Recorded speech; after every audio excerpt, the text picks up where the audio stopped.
An impeachable offense is an act or omission committed while the public official is occupying an impeachable office, not before being elected or appointed to such position. Those are the words of the Supreme Court in Duterte versus the House of Representatives. And that is why this court admitted the BIR documents.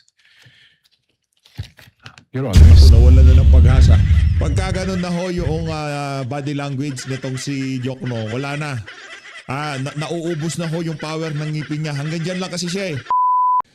Day 3 ho sa week 2 ng impeachment trial nitong si Vice President Sara Duterte dyan sa Senado. Oral argument ho ito. Isang like at isang subscribe. Masaya na ho tayo dyan sa mga gusto sumali sa ating community.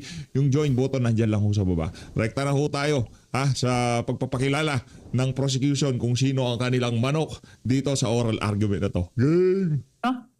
For the purpose of this oral argument, nonetheless, Your Honor, we have some manifestation to make for the prosecution. The lead prosecutor may proceed. This is pertaining to the matter on hand. This pertains, Your Honor, to the remaining witnesses for Article 4 threat. Can we discuss that later before we adjourn, lead prosecutor? We submit, Your Honor. Thank you. On the part of the respondent, The part of who the will argue? respondent, Your Honor, I will be the one arguing today. Wow! For the record, Palakpakan ho natin itong si Atty. Michael Poa. kindly state your full name, Attorney Poa. My name is Michael Wesley T. Poa, Your Honor. Ako, Thank you. matindi to. Balagbag ho Your ito. Honor, we're requesting that Congressman Chel Jokno be recognized. Poa versus Jokno. Magandang tapatan. Palakpakan ho tayo mga kababayan. Ang ginagawa? Pambihira naman itong si Kapuna. Ang ginagawa mo dyan? Baka nire-regla na naman kaya nandiyan siya sa gilid na yun. For the prosecutors, the Honorable Representative from the party list Akbayan, Chel Jokno, is recognized for his oral arguments on the motions, twin motions that they filed. You are recognized, sir, and you may proceed when you're ready. You have 15 minutes. thank you, Your Honor. Good afternoon, everyone, to the members of this honorable court. May it please the court. Simple lang po ang isyong kinakaharap natin ngayong hapon na ito. Pero napakabigat. Bubuksan ba natin ang pinto ng katotohanan o haharangin ito? Ang hiling ng prosecution ay mailabas ang buong katotohanan so that this court may know the truth, the whole truth, and nothing but the truth, and make its decisions based on that. Introduction pa lang nitong si Bugs Bunny, talagang meron ng emotional appeal. Diyan ho magaling ang prosecution. Di ba? Kasi hindi ho namin kayang i-prosecute. Hindi ho natin kayang idiin si Sara Duterte. Kung ito lang mga dokumento na to ang ating ilalatag. Di ba? Kulang ho mga kababayan. Mapahanggang sa ngayong mga panahon na to, gusto ho nilang mag-fishing expedition pati dyan sa impeachment trial court. Pambihira. Umabot tayo sa ganitong dito bahagi ng proseso na to, wala pa rin kayong mga ebidensya laban kay VP Sara. Diyan sa oral argument na yan, isa ho yan sa matibay na katibayan, katibayan na kung saan wala pa rin ho silang mabigat na ebidensya laban dito kay VP Sara. Period. That is why we have requested the issuance of subpoena duces tecum for the bank records, tax records, and Anti-Money Laundering Council reports relating to Vice President Sara Duterte and her husband, Attorney Mans Carpio. Sa pamamagitan nito, may lalahad ang buong katotohanan tungkol sa mga alegasyon sa Article 2 ng Articles of Impeachment. Una, na pinayaman ni Vice Presidente ang kanyang sarili ng labis-labis sa kanyang legal na sahod at lehitimong kita bilang isang lingkod bayan. Pangalawa, na meron siyang mga ari-arihang hindi dineklara sa kanyang Statement of Assets, Liabilities, and Net Worth. At pangatlo, na habang siya ay nanunungkulan bilang Vice Presidente, nakibahagi siya sa negosyo, directly or indirectly, kahit ipinagbabawal ito ng ating konstitusyon. Sasabihin marahil ng depensa na walang O kalmahan mo lang. Adik ka ba? Ba't alam mo pa sa depensa kung ano sasabihin nila? Ba't pati ba naman sasabihin ng depensa ang lakas ng tama nitong si Bugs Bunny? Pangyarihan ang hukumang ito na busisiin ng mga bank records, tax records at AMLA reports ni VP Sara. With all due respect, that argument is not only legally flawed, it is an affront to the authority of this honorable court. Kung tatanggapin po natin ang argumentong ito, hahayaan natin maliitin at insultuhin ang hukumang ito. The Constitution, Your Honors, please, vests this impeachment court with extraordinary powers. Tanging ang hukumang ito lamang ang may kapangyarihang magpasya kung ang mga pinakamataas na pinuno ng ating bansa ay karapat-dapat pa rin manungkulan. Ayun. Because this power comes directly from the Constitution, no one, no person, no law, no administrative rule can limit or supersede it. I repeat, nothing and no one can handcuff this court's power to try and decide this impeachment case. Kahit ang bank secrecy law po ay sumusunod at tumatalima sa impeachment court. The law explicitly states, and I quote its pertinent portions, all deposits are hereby considered as of an absolutely confidential nature except in cases of impeachment. Walang kaduda-duda, may karapatan at kapangyarihan ng impeachment court na busisiin ang mga bank records ni VP Sara. Hindi rin po hadlang ang Data Privacy Act. The law itself affirms that confidentiality shall not apply, and I quote, should the personal information be needed pursuant to a subpoena duly issued. Muli, walang kaduda-duda. May karapatan at kapangyarihan ng impeachment court na ipasabpina ang mga dokumento ni VP Sara Duterte. Pero sabi po ng kampo ni Vice President, irrelevant daw ang mga bank records, AMLAC reports at BIR records. Lalo na daw yung mga transaksyon na nangyari bago siya umupo bilang pangalawang Pangulo dahil wala raw itong kinalaman sa kasong ito. Yan. The prosecution respectfully but vehemently disagrees. Yan. Ayon sa report ng Anti-Money Laundering Council na isinumite sa Committee on Justice ng House of Representatives, the financial activity of Vice President Sara C. Duterte increased significantly starting 2007 when transaction values surged to 208.15 million pesos. According to this report, which is marked as Exhibit P-2-7-8, I quote, financial movements intensified between 2009 and 2013 with consistently high totals exceeding 400 million pesos, including notable peaks in 2009, 704.93 million pesos, 2010, 648.58 million pesos, and 2011, 597.15 million pesos. Si VP Sara po ay nanungkulan bilang Vice Mayor ng Davao City mula 2007 hanggang 2010. Naglingkod naman siya bilang Mayor ng Davao City mula 2010 hanggang 2013. From 2007 to 2013, ayon sa records ng AMLAC, lumampas sa 3 billion pesos ang kanyang financial activity. May kinalaman ba ito? Ito ba ay relevant sa Article 2 ng Articles of Impeachment, which alleges, among others, that VP Sara betrayed the public trust and culpably violated the Constitution when she amassed unexplained wealth manifestly disproportionate to her lawful income? Para sa prosecution, malinaw ang sagot. The Vice President's financial activity as Vice Mayor and Mayor of Davao City relates directly to the main fact in issue in this case, her fitness or unfitness to serve as Vice President.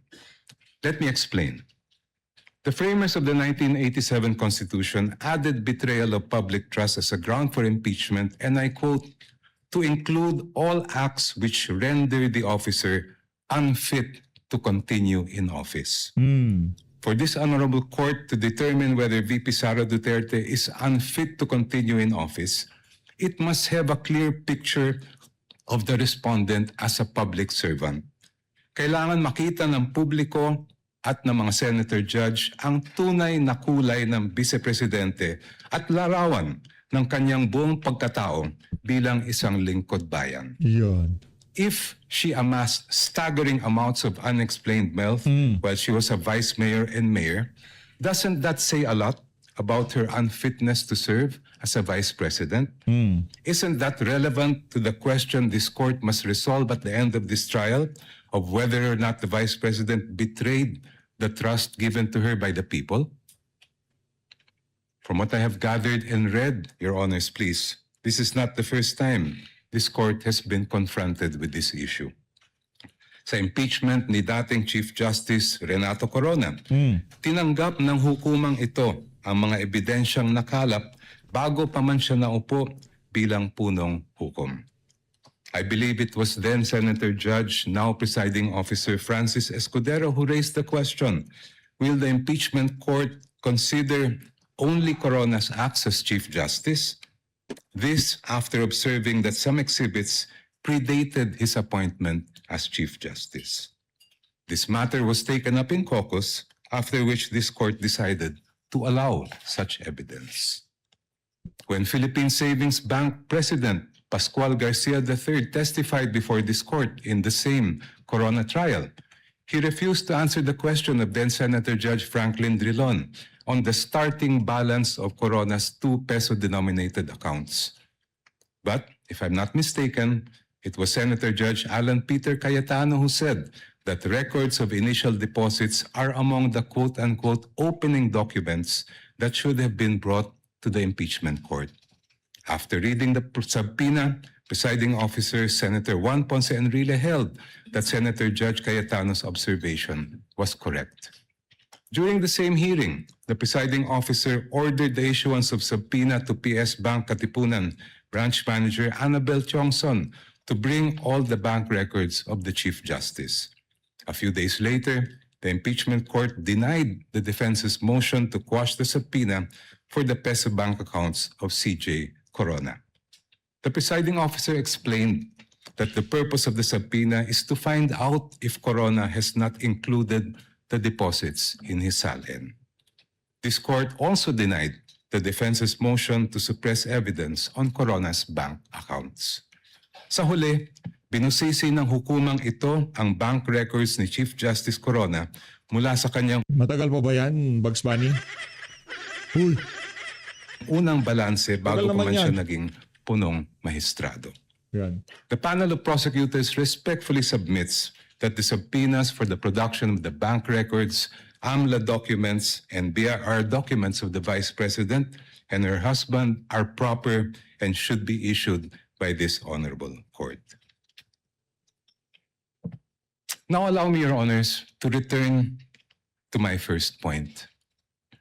There is a deeper reason why this court must resist the attempts of the respondent to exclude evidence that is obviously relevant. Yan. It has to do with curtailing the power of this court. The Constitution gives this honorable court, and I quote, the sole power to try and decide impeachment cases. Kayo lang po, Your Honors, ang may kapangyarihang magpasya kung ano ang impeachable offense at kung anong ebidensya ang maaaring tanggapin para patunayan ito. Kinilala ito mismo ng Korte Suprema.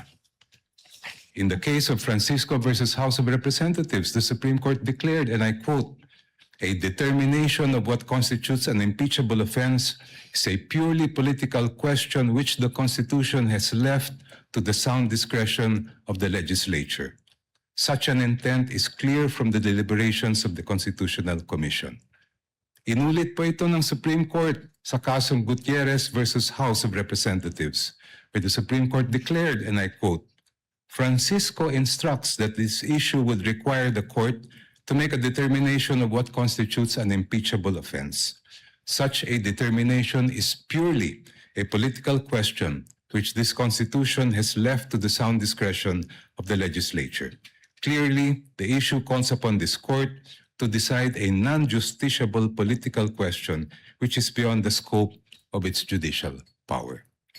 Since this impeachment court has the sole power to determine what constitutes an impeachable offense, no one, not the Supreme Court, much less the defense, can impose limitations on that power. No one can dictate to this court how to exercise the exclusive power to decide what constitutes an impeachable offense.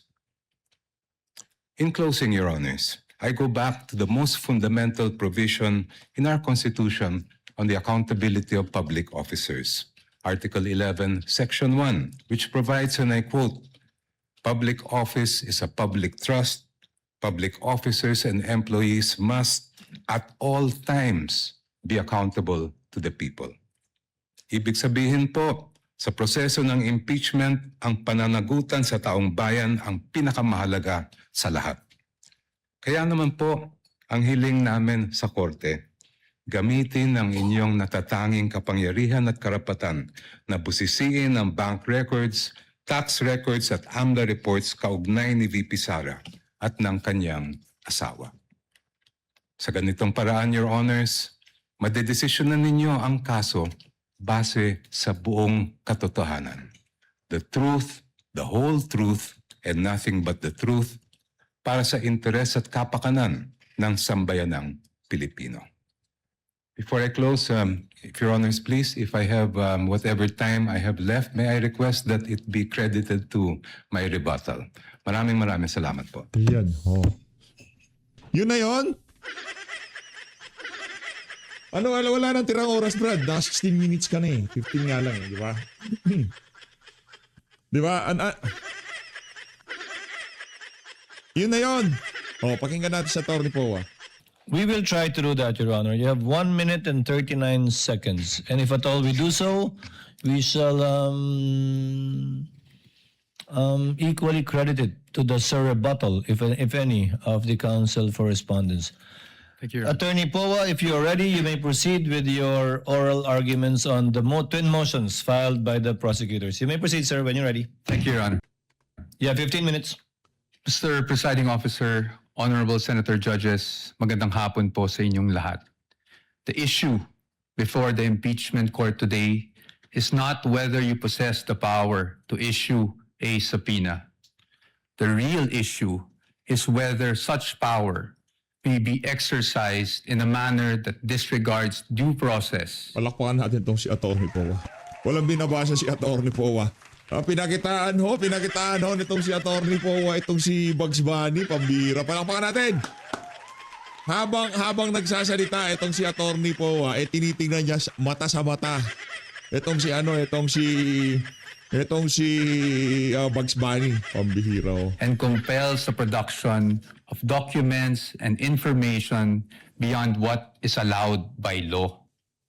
Your Honors, jurisprudence provides that for a subpoena to be valid, it must comply with twin requirements of 1, definiteness, and 2, relevance. Ibig sabihin po nun, dapat particularly describe po ang nasasaklaw ng subpoena at dapat may direktang kaugnayan sa ginagawang paglilitis. Your Honors, when a subpoena becomes oppressive, when it is unreasonable, and when it is merely issued for the very purpose that there is a hope that somewhere, somehow, something incriminating will come out, it ceases to be an instrument of justice. It becomes a weapon of a fishing expedition. Nako po. And that is exactly what confronts this very court today. And that is why the defense has taken the position that the prosecution's requests must be denied. Allow me to explain, and let me begin with constitutional points. Our first point, Your Honors, due process. Impeachment is primarily a legal and constitutional procedure with political characteristics. It is sui generis, but it is not a Galing na, purely Tony po. political proceeding. Ibig sabihin po nun, the Bill of Rights, especially the due process clause, applies in all stages of the impeachment process. Your Honors, those are not my words. Those are the words of the Supreme Court in Duterte versus House of Representatives. And that is the law of the land. When we speak of due process, we offer a simple proposition that evidence must be present to support each and every accusation. Pero hindi po yon yung nangyari dito. Balikan po natin kung saan nagsimula itong proceeding na ito. I have here with me, Your Honors, copies of the Saballa and Cabrera complaints, both filed before the House of Representatives, both accused the Vice President of allegedly amassing unexplained wealth, both with voluminous attachments, yet not one attached a document to support that accusation. Not a single financial transaction record, not even a single SALN. In fact, it was only after these complaints were filed, and more significantly, only after the respondent had filed her answer before the Committee on Justice, that committee started searching for evidence to somehow support these accusations through, again, the issuance of subpoenas. Your Honors, we objected then and we are still objecting now because, with all due respect, the position of the defense is that is the very definition of a fishing expedition. Your Honors, in our legal system, it is not permitted to accuse now and then just look for proof later on. That is not how due process works. Hindi po dapat natin pinapayagan yan. Moving on to my second point, Your Honors, let's talk about relevance. It is our position that the requests of the prosecution are in fact fatally overbroad. Bakit po fatally overbroad? An impeachable offense is an act or omission committed while the public official is occupying an impeachable office, not before being elected or appointed to such position. Again, Your Honors, those are not my words. Those are the words of the Supreme Court in Duterte versus the House of Representatives. That is controlling and that is the law of the land.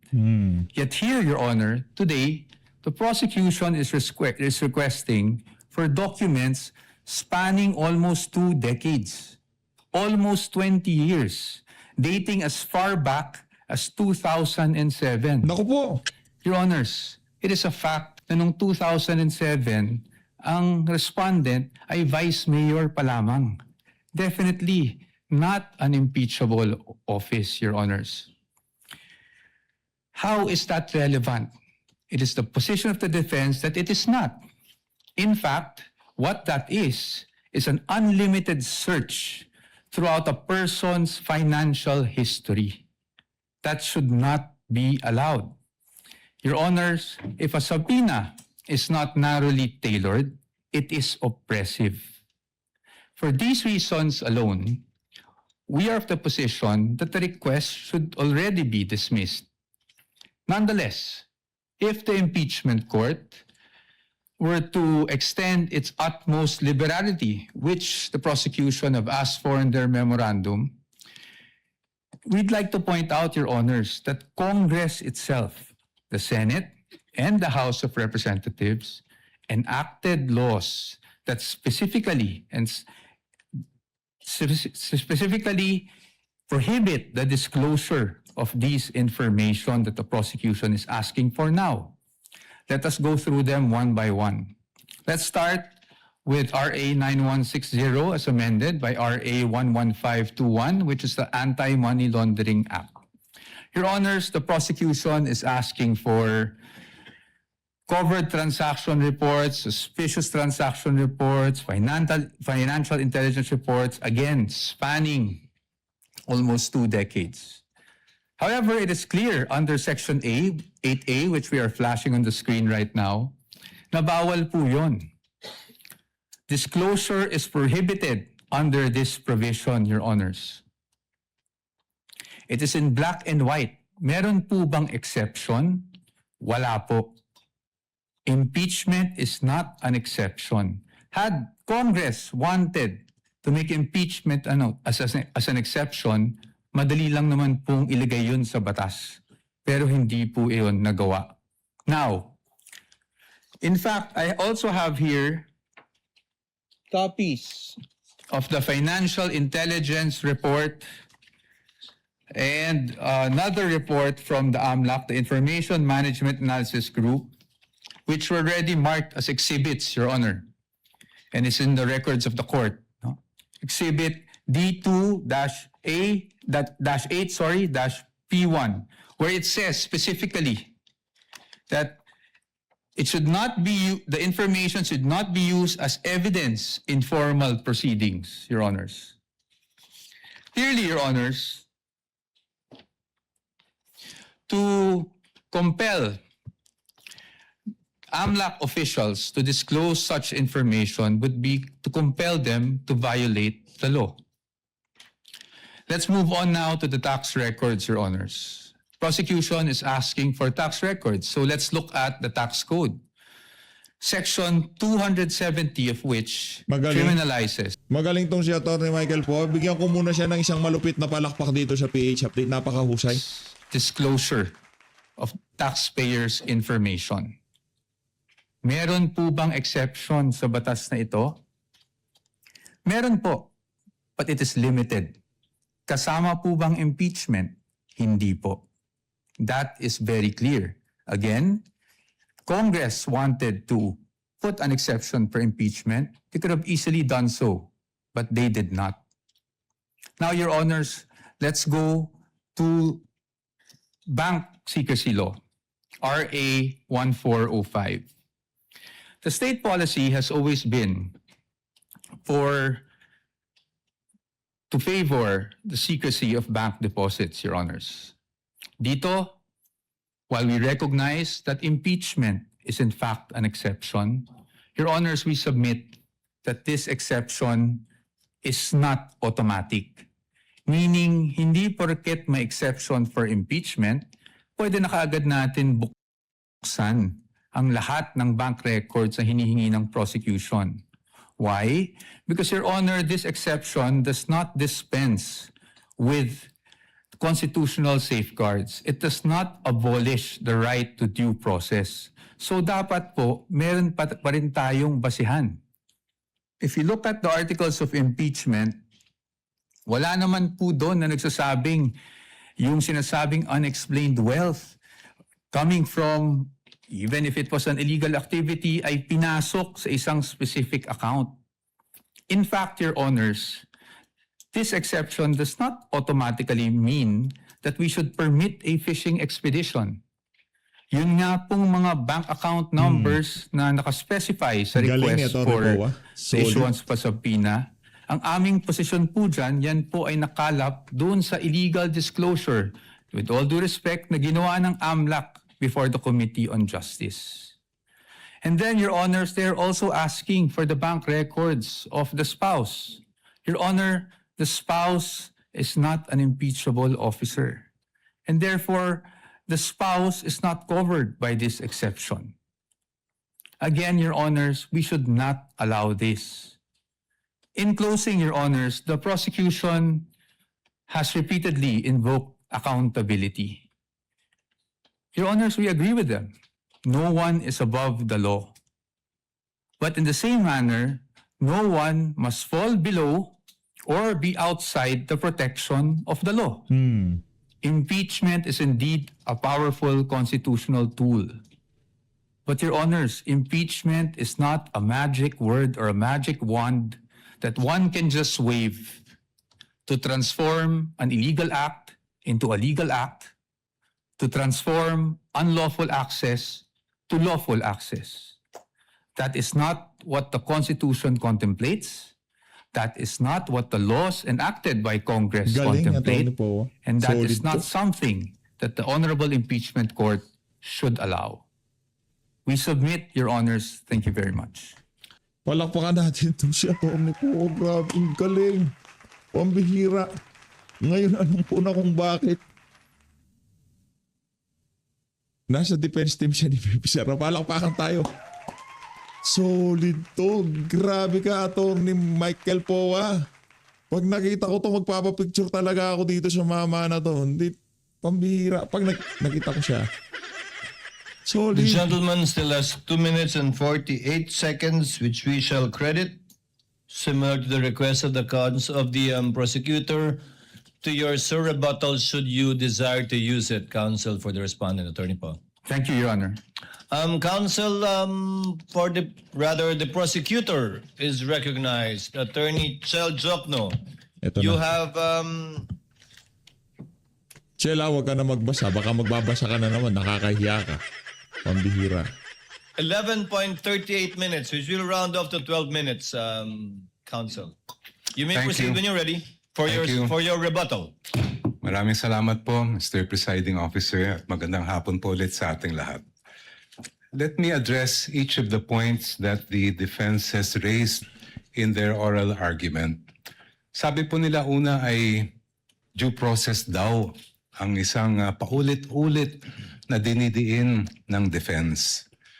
But there's no debate that due process applies in this proceeding, just like in any other proceeding. The real issue before this honorable court is, will the subpoenas that we are asking be issued by this court actually deprive the respondent of any form of due process? Ang aming paniwala po ay hindi. And allow me to explain why. First of all, we are not yet at the stage where any evidence is being put in the trial or offered to the honorable court. Nandito pa lang po tayo sa punto na kung maari bang ipaproduce natin itong mga dokumentong ito. The defense will have every opportunity to make objections if and when particular exhibits or documents are identified by a witness and offered in evidence. Therefore, wala pong due process violation ang pag-issue ng subpoena. Second, the defense repeatedly cites the case of Duterte versus House of Representatives as, I quote, the law of the land, as I quote, controlling daw yung decision na yan. But I must remind the defense of that particular case and why the pronouncements quoted are mere obiter dicta, o kung sa simpleng salita po ay side comment lang. The entire Duterte versus House of Representatives case revolved around a different mode of impeachment. Kung maalala po natin, yan yung at least one-third ng members of the House ang nagsampa ng kaso. And the entire decision discussed how due process should apply to that mode of impeachment. Totoo, may sinabi ang Supreme Court tungkol sa mode na ginamit po ng Saballa and the Cabrera complaints. Pero hindi po yun ang issue sa kaso ni Duterte. That issue is just a side bypass or incidental declarations of the court that are not controlling and are not the law of the land. And if you look mismo at the decision of the court, they expressly said, we are speaking of due process in relation to how these proceedings reached the Senate as an impeachment court, not this kind of procedure. Second, paulit-ulit din po nilang sinasabi na ang ginagawa ng prosecution ay fishing expedition. Actually po, meron ng desisyon ang Supreme Court that addresses squarely this point. This case involved a case of unexplained wealth, the case of Republic versus Rabusa, GR 208183, decided August 31, 2022. Just like here, the prosecution in that case requested subpoenas for the production of bank records. Just like here, the argument was raised that this is a mere fishing expedition. In fact, hanggang sa Court of Appeals, ang sabi po ng Court of Appeals ay fishing expedition lang po yan. But please allow me to read just a portion of what the Supreme Court held here. I quote, "The Court of Appeals resolved that the bank accounts of Rabusa et al. Were protected under Republic Act 1405, that is the Bank Secrecy Law. Given the arbitrary demand to disclose the contents thereof, the Court of Appeals considered the inquiry as a fishing expedition to utilize evidence against Rabusa et al.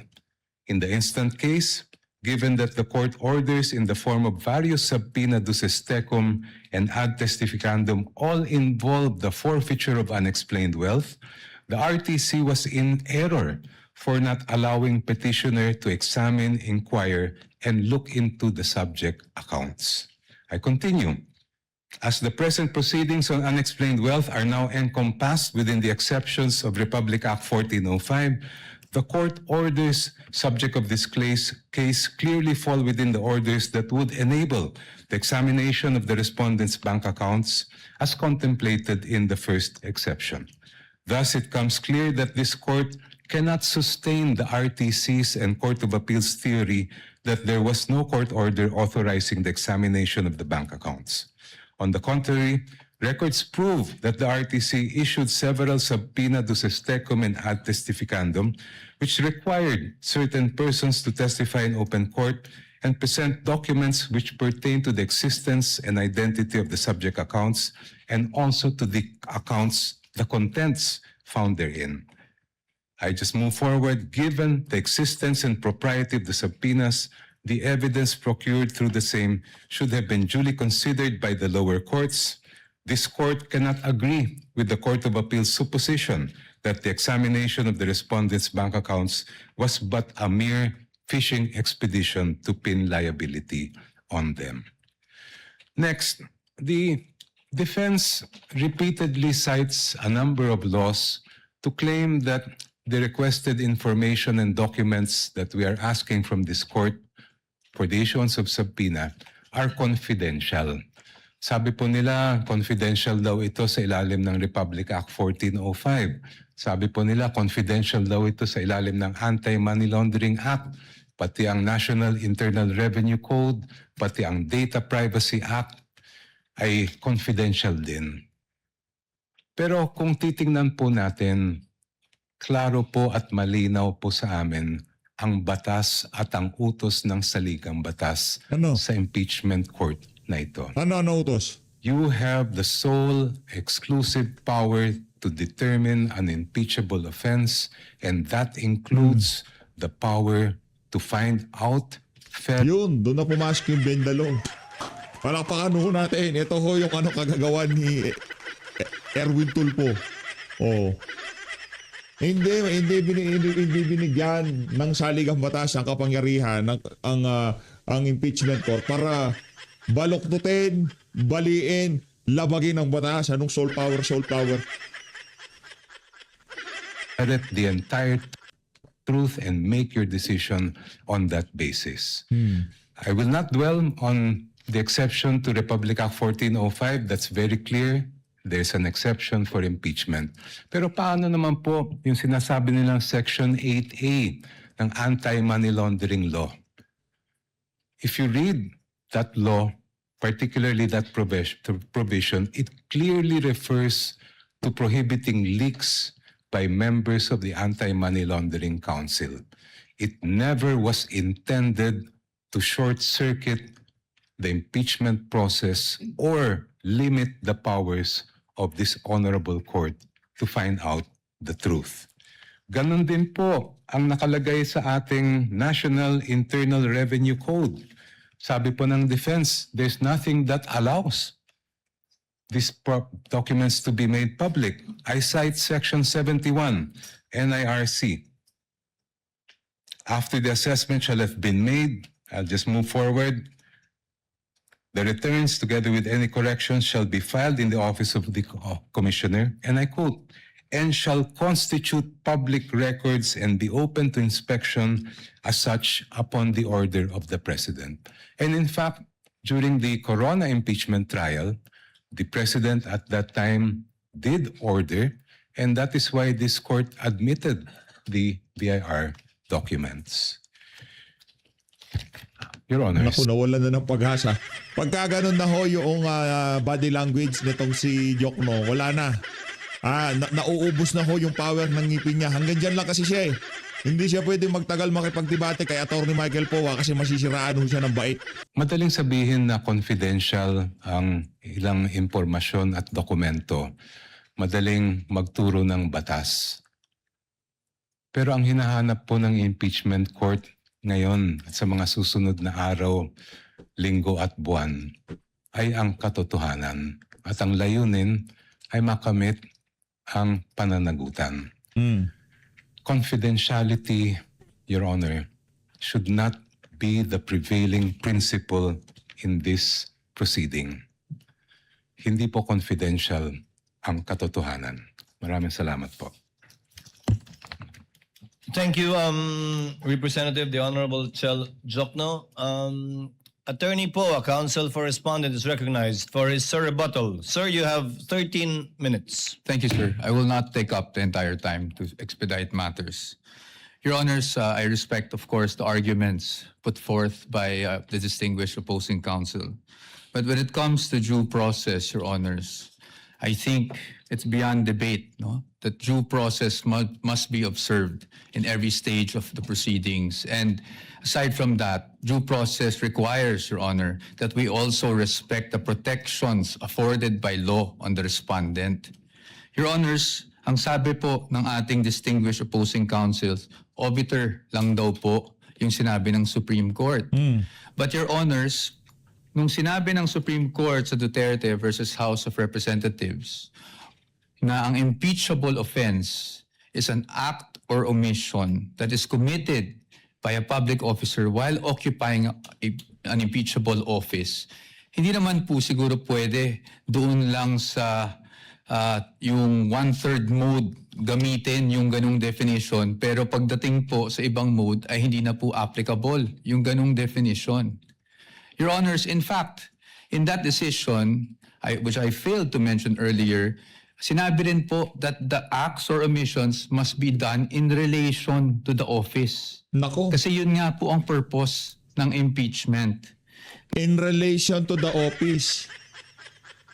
Yari, kung yung mga 2009, 2010, 2011, hindi pa VP Sara, hindi pa si VP si Inday Sara noon. Bakit pwede pakialaman yung mga yun? Hindi pa siya VP doon eh. Ang bihira. Next, Your Honors, Mahihirapan nga ako sila dito sa isa na to. Kaya inuna nila yung grade 3. Pagdating dito sa ang tag dito sa graph na to, plunder o kung ano man yung kaso nila kay VP dito. Diba? Ill-gotten wealth. Lahat na lang eh. Lahat na lang. Ginawang violente. Pinasama ho talaga nila ito si VP Sara. yung sinasabi na dapat kahit na may mga prohibition sa batas, pwede pa rin nating masapina para ma-examine. Your Honors, it is the wisdom of Congress kaya po may ganung mga prohibitions against disclosure under the law.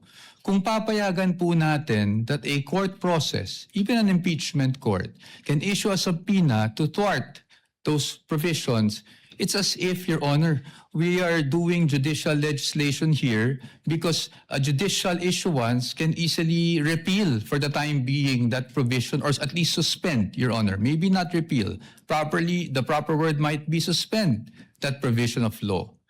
I've never heard about that, Your Honors. And then, lastly, Your Honors, parati nating sinasabi rin, no? Two points. Yung nabanggit na Section 71. I agree po under the tax code that Section 71 provides that if the President orders, then nawawala na po yung confidentiality. However, Your Honors, even given that there's an order from the President, I think we should still think about the relevance. Para saan ba ini-examine yung mga dokumento? Hindi ba para sa impeachment proceeding? Hindi po namin sinasabi na kung sakaling nagkamali man ang Vice Presidente, kung sakaling may paglabag man sa batas ang Vice Presidente noon, ay hindi na pwedeng maparusahan. Marami naman pong paraan. You can file cases against the Vice President for those infractions, preterm infractions. Pero pag impeachment po ang pinag-uusapan, we are limited to what impeachable offenses are. And again, the Supreme Court is clear about that. Your Honors, there's also a repeated citation of the Corona case. But we would just like to point out that the Corona case was tried, decided upon way before Duterte versus HOR. And Your Honors, since it was decided before Duterte versus HOR, the Supreme Court was fully cognizant of what happened in the Corona trial. And yet, Your Honors, they imposed these guidelines. In fact, the line itself in the Duterte versus HOR is we clarify, I quote, we clarify the constitutional requirements of impeachment. At kasama doon yung nabanggit namin kanina on what constitutes an impeachable offense. And that is very clear. Marahil, sinasabi natin na yon ay isang obiter, pero Your Honors, paano po magiging obiter yon? Kung yun mismo ang Tek, may issue tayo ha. Nag-e-echo. Echo. tinakbo ng desisyon. The fact that the one-year bar was triggered was only the effect of not abiding by the due process clause of the Constitution. And lastly, again, Your Honors, we do not disagree with the prosecution in terms of accountability. Again, no one is above the law, but no one should also be deprived of the protection given by law, Your Honors. Thank you. Ayun na nga mga kababayan, napakahusay ng oral argument na yun. Ay, di tayo nakapagpuntos. Oo nga pala, di tayo nakapagpuntos. Pasensya na ho kayo mga kababayan. Di ho tayo nakapagpuntos. Anyway, pwede pa rin naman natin puntusan yan. Pwede pa rin naman ho natin puntusan yan. Doon sa first round, meron hong nakuhang puntos doon yung prosecution. Mga 5 puntos yun. Kasi yung emotional appeal, talagang paano natin mapapanagot, di ba? Mapapanagot si Sara Duterte. Meron ganun 5 points. Pero noong nagbabasa itong si Diokno, may factor yun. Siyempre, halatang scripted ang nila. Yung galawan sa House of Representatives, galawan pa rin dyan. So, maminusan natin ng isa si Diokno.